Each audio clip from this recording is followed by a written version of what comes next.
चला, आज आपण एका एका अशा पानावर बोलणार आहोत जे फक्त एक पान नाहीये.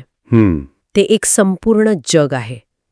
कल्पना करा, कुस्तीचा आखाडा, ती तांबडी माती जणू काही केशरी आंब्याचा रस पसरावा तशी दिसतीये. वा. आणि त्या मातीत हजारो लोकांच्या गलक्यात दोन पैलवान, एक महाकाय जणू डोंगरच आणि दुसरा एक तरुण चपळ. हो. आणि वरवर पाहिलं तर वाटतं की ही फक्त एका कुस्तीची गोष्ट आहे, एका विजयाची गोष्ट आहे. बरोबर. पण खरी गोष्ट तर सामना संपल्यावर सुरू होते. अच्छा. कारण हा प्रसंग फक्त जिंकण्याबद्दल नाहीये, हा आहे जिंकण्याच्या क्षणी येणाऱ्या एकाकीपणाबद्दल. म्हणजे गर्दीत असूनही एकटं असण्याबद्दल. अगदी. जेव्हा अख्खं जग तुमच्या नावाचा जय जयकार करतं, पण तुमचं मन मात्र कुणाला तरी शोधत असतं. त्या यशाची किंमत काय, हा प्रश्न लेखक आपल्यासमोर ठेवतो. वा. चला तर मग थेट या मातीतच उतरूया. तर सुरुवातच होते एका जबरदस्त क्षणाने. खेडेराय नावाचा पैलवान आहे आणि त्याच्यासमोर आहे भीमा. आणि त्याचं वर्णन काय केलंय? गडशी. गडशी म्हणजे गडासारखा, किल्ल्यासारखा. हो, अभेद्य, प्रचंड. म्हणजे लेखकाने सुरुवातीलाच दोघांमधला फरक स्पष्ट केलाय. एक डोंगर आणि दुसरी एक वीज. आणि हे महत्वाचं आहे, कारण यामुळे जो विजय मिळतो ना, तो जास्त प्रभावी वाटतो. हो, ती डेव्हिड विरुद्ध गोलायतवाली भावना येते. बरोबर. पण इथे लेखक एक लहानसा पण खूप महत्वाचा तपशील लागतो. कोणता? तो डाव. खेडेराय भीमाचा उजवा हात बगलेत दाबतो आणि आतली टांग नावाचा डाव टाकतो. आतली टांग? हो. आता हा तपशील म्हणजे वरवर पाहता साधा वाटेल, पण यात खूप मोठा अर्थ आहे. म्हणजे हे फक्त कुस्तीच्या डावाचं वर्णन नाहीये? अजिबात नाही. काय ना, लेखक आपल्याला सांगतोय की ही लढाई फक्त ताकदीची नाहीये. अच्छा. आतली टांग हा डाव ताकदीपेक्षा जास्त कौशल्य, वेळ आणि बुद्धी मागतो. म्हणजे खेडेरायने भीमाच्या अफाट ताकदीला तंत्राने उत्तर दिलंय. अगदी. ही दोन शरीरांची झुंज नाहीये फक्त, ही एका हुशार रणनीतीचा पाशवी शक्तीवर झालेला विजय आहे. खरंय. कोणत्याही क्षेत्रात हेच तर घडतं, नाही का? हो ना. केवळ ताकद नाही, तर एक हुशारीची खेळी अख्खा खेळ बदलून टाकते. वाह. म्हणजे त्या एका उल्लेखातून लेखकानं खेडेरायच्या पात्राला एक वेगळीच उंची दिलीये. आणि मग जे घडतं ते तर, मला ती उपमा खूप आवडली. कोणती? सुदर्शन चक्र फिरवावं तसा प्रचंड भीमा गरकन फिरला. काय प्रतिमा आहे ही! हो. जणू काही दैवी शक्तीनेच हस्तक्षेप केलाय. तो डोंगर कोसळतो आणि क्षणभर सगळीकडे शांतता. कुणाचा विश्वासच बसत नाही. बरोबर. तो क्षणभरचा शॉक, ती स्तब्धता, ती खूप महत्वाची आहे. का? कारण ती विजयाच्या भव्यतेची जाणीव करून देते. जे अशक्य वाटत होतं ते डोळ्यांसमोर घडलं होतं. आणि मग त्या शांततेचा स्फोट होतो. हो, हजारो लोकांचा जल्लोष, आनंदाचा, उन्मादाचा एकच कल्लोळ. लोक त्याला खांद्यावर उचलून घेतात, नाचायला लागतात. तो त्या क्षणी फक्त एक पैलवान नसतो, तो लोकांच्या आशा आकांक्षांचं प्रतीक बनलेला असतो. हो, फुलांचा वर्षाव, गुलाब पाणी, अत्तर, रोख बक्षिसांची खैरात, एका क्षणात हिरो. आता साधारणपणे कथा इथे संपायला हवी होती. नायक जिंकला, सगळं छान झालं. पण इथेच लेखक आपल्याला एक धक्का देतो. आणि हाच या प्रसंगाचा आत्मा आहे. म्हणजे बाहेर हा सगळा जल्लोष सुरू असताना लेखक आपल्याला खेडेरायच्या चेहऱ्याकडे घेऊन जातो, त्याच्या डोळ्यांकडे. अच्छा. आणि बाहेरच्या आवाजाच्या अगदी विरुद्ध त्याच्या चेहऱ्यावर एक गंभीर, गूढ शांतता आहे.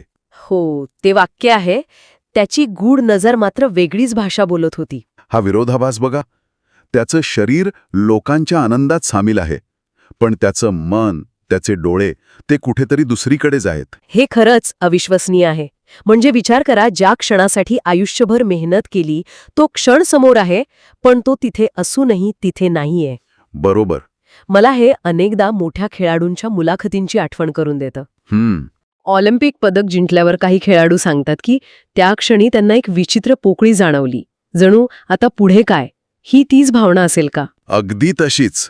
याला आपण एक प्रकारे विक्ट्री पॅराडॉक्स म्हणू शकतो. Victory paradox. विजयाच्या सर्वोच्च शिखरावर असताना जाणवणारा एकांत. का? असं का होत असेल? कारण यश हे वाटून घेण्यासाठी असतं. जेव्हा ते वाटून घ्यायला आपली माणसं जवळ नसतात, तेव्हा तो विजय असून नसल्यासारखा असतो. खरंय. लेखक हेच तर सांगतोय. खेडेरायाच्या चेहऱ्यावरची शांतता ही समाधानाची नाही, ती एका शोधाची आहे. तो त्या हजारो चेहऱ्यांच्या गर्दीत कोणाला तरी शोधतोय. आणि मग हा विरोधाभास अजून गडद होतो जेव्हा लेखकाची नजर राजाकडे वळते. हो, सारे लोक आनंदात होते, फक्त राजे यसाजीराव मात्र मनस्वी दुःखी होते. आणि मग पुढच्याच वाक्यात त्यांच्यासोबत खेडेराय सुद्धा मनस्वी दुःखी होता. म्हणजे जिंकणारा आणि ज्याच्या राज्यात सामना होतोय तो राजा, दोघे दुःखी आहेत. हो, आता राजा का दुःखी असावा? त्यांचा पैलवान हरला म्हणून? ते कारण असेल का? मला वाटतं ते कारण खूप खूप वरवरचं ठरेल. येसाजीराव हे फक्त राजे नाहीत, ते माणसांची पारख असलेले एक जाणते व्यक्तिमत्व आहेत. ते गर्दीच्या पलीकडे पाहू शकतात. म्हणजे जिथे लोकांना फक्त एक विजयी पैलवान दिसतोय, तिथे येसाजीरावांना एक गोंधळलेला, एक एकाकी मुलगा दिसतोय. त्यांना खेडेरायच्या आतलं दुःख, त्याची तगमग दिसतेय. अच्छा. आणि कदाचित खेडेरायच्या त्या एकाकीपणात त्यांना स्वतःचं प्रतिबिंब दिसलं असेल. कारण राजा सुद्धा सिंहासनावर एकटाच असतो. अगदी. हा विचार खूपच रंजक आहे. म्हणजे या दोघांना जोडणारा एक समान धागा आहे, यशाच्या गर्दीतला एकांत. बरोबर. आणि म्हणूनच राजाची पुढची कृती ही एका राजासारखी नाही, तर एका मार्गदर्शकासारखी आहे, एका पित्यासारखी. हो, ते कारभाऱ्याला बोलून काय म्हणतात ते खूप महत्वाचं आहे. ते त्याला सोन्याच्या मोहरा किंवा जमीन देत नाहीत. नाही, ते म्हणतात, या पोराला त्याच्या वस्तदाला घेऊन वाढवावर या. यात किती मोठा अर्थ आहे. त्यांना कळलंय की या मुलाला आता बक्षिसांची नाही, तर आधाराची गरज आहे, आपल्या माणसांच्या सहवासाची गरज आहे. एका वाक्यातून ते त्याची जबाबदारी स्वीकारतायत. हो. त्यांना त्याच्यातलं टॅलेंट दिसलं आहे, पण त्या टॅलेंटला सांभाळायला लागणारी भावनिक स्थिरता त्याच्याकडे नाही, हेही त्यांनी ओळखलं आहे. आणि हेच एका खऱ्या नेतृत्वाचं लक्षण आहे, नाही का? अगदी. फक्त विजय साजरा न करणं, तर विजेत्याच्या आत डोकावून पाहणं. पण मग खेडेरायच्या दुःखाचं, त्याच्या शोधाचं कारण काय? तो कोणाला शोधतोय? याचं उत्तर आपल्याला शेवटच्या काही ओळींमध्ये मिळतं. त्याचे डोळे ते गर्दीत फिरत आहेत. हो. तो कोणाला शोधतोय? तर यशवंत मावचीला, आणि त्याहीपेक्षा जास्त त्या आरळी टोकणाऱ्या व्यक्तीला. आरळी टोकणारा म्हणजे जो बाजूला उभा राहून ओरडून प्रोत्साहन देतो, डावपेच सांगतो, लढण्यासाठी स्फूर्ती देतो, तो. अरे देवा. म्हणजे ज्याच्या आवाजाने त्याला लढायला बळ दिलं, ज्याच्या प्रोत्साहनाने त्याने तो अशक्य वाटणारा डाव टाकला. ती व्यक्तीच त्याचा विजय पाहायला तिथे नाहीये. बरोबर. आता सगळा संदर्भच बदलला. हो ना. आता आपल्याला त्याच्या चेहऱ्यावरच्या शांततेचा अर्थ लागतो. तो विजय साजरा करत नाहीये, कारण ज्याच्यासाठीने तो मिळवला तोच तिथे नाही. अगदी. लोकांचा जल्लोष, बक्षिसं, राजाचं कौतुक, हे सगळं त्याच्यासाठी अर्थही नाही. त्याचा विजय तेव्हाच पूर्ण होईल जेव्हा यशवंत मावची आणि तो आरळी टोकणारा येऊन त्याच्या पाठीवर शाब्बासकीची थाप देतील. त्या दोन नजरांमधलं कौतुक त्याला हजारो लोकांच्या जल्लोषापेक्षा जास्त महत्वाचं वाटतंय. तर ह्या सगळ्याचा अर्थ काय लावायचा? एका प्रचंड मोठ्या सार्वजनिक विजयाच्या क्षणी त्या कथेचा नायक आणि त्या राज्याचा राजा दोघेही एका खोल खाजगी दुःखात आहेत. एक असा विजय जो जिंकणाऱ्यालाच विजयासारखा वाटत नाहीये. ही कल्पनाच किती विलक्षण आहे. यातून एकच गोष्ट अधोरेखित होते.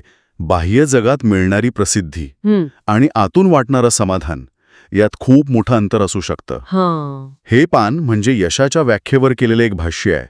यश म्हणजे काय?